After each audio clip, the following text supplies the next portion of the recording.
Alright guys, welcome back. This is the other side of the wall.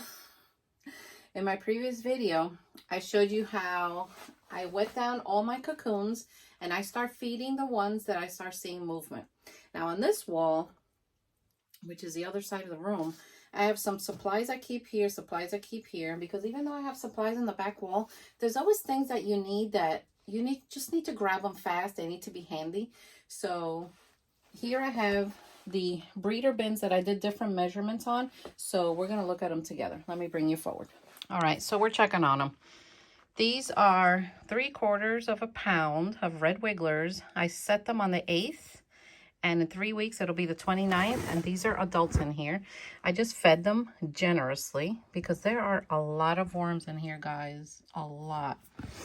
So now I come around with my machine and I start wetting them down. This one was the same day, but I put a pound in here instead because I just want to see the difference. So as you can see, there are a lot of adult red wigglers. Can you believe these are red wigglers? Yeah, they're big. So now these I haven't looked at. This is a half a pound on the same day, and the 3 weeks will be the 29th. So let's take a look in here together. My chow has sprouted. Now this one I made with pine shavings and coconut coir and strips of newspaper because I just had a lot of it. And you know, when I harvest, this stuff just stays on the surface and I just reuse it.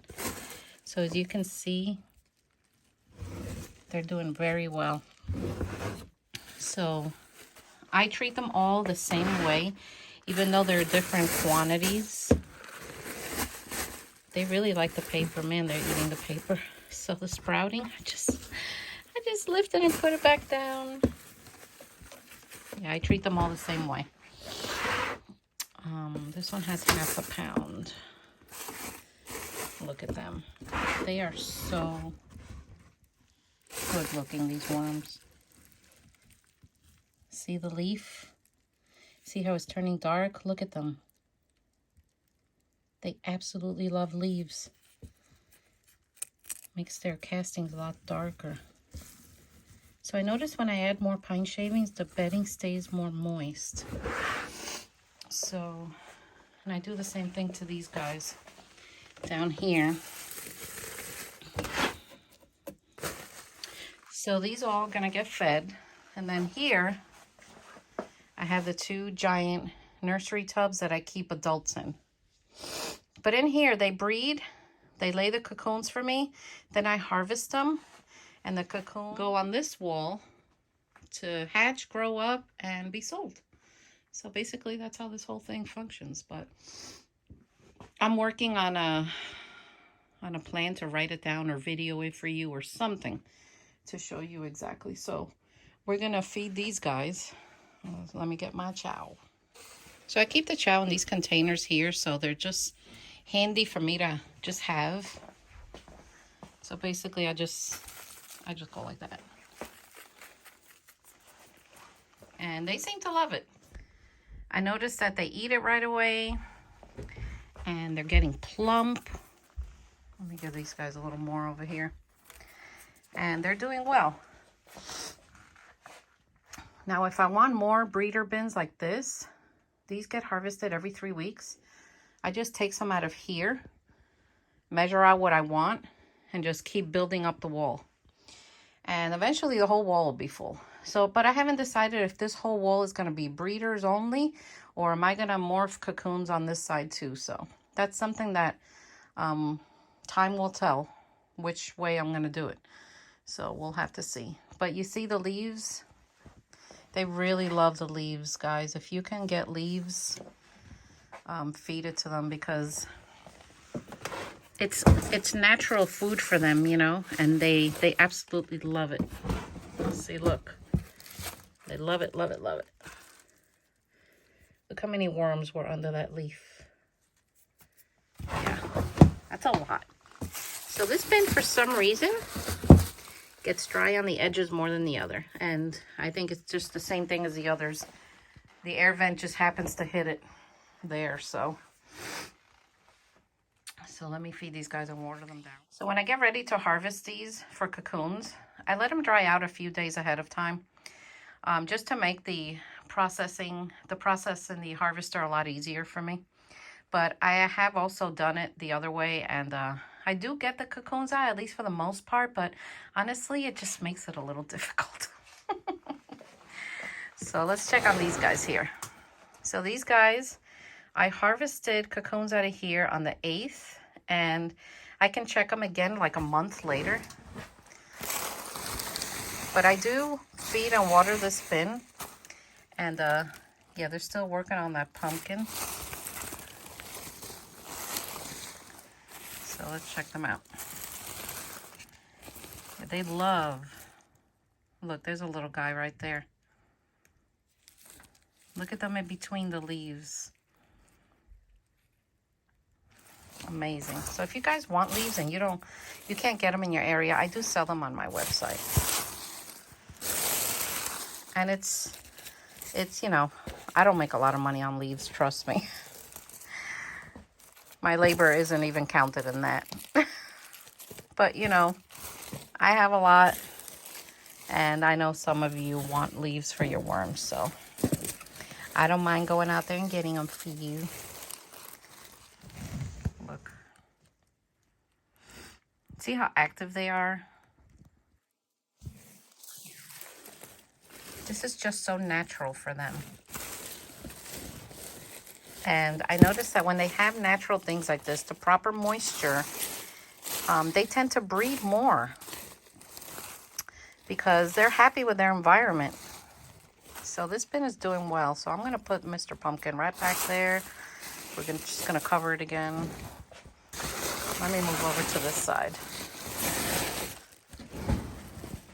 Now these bins are not going to be kept on this shelf forever. Once I move into my spare room on the other side of the wall, which we're working on, these will be on a table. So they'll be easier for me to film and to work with. You remember the avocado? Still going strong. I swear, this thing has been here for months and it's still like growing, and I don't know. I might just get it out of here and plant it. What do you think, guys? I kind of feel sorry for them. But I'll have to get the worms out of here because they seem to have made it a condominium. So I don't want them to go live in the plant because eventually they'll die, you know. So yeah, I'll have to plant this guy. Yeah, this corner back here gets dry too. I don't know why. But the worms still are mixed in.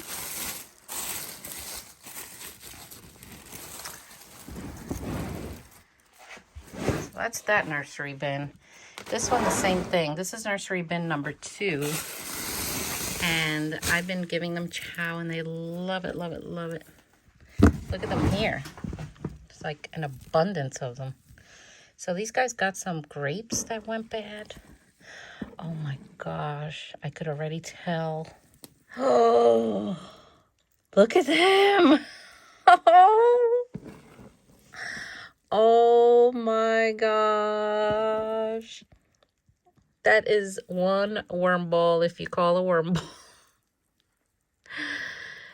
I just gave them some grapes and stuff that were just, you know, they weren't good to eat, so. And you know, some people only feed chow to their breeders.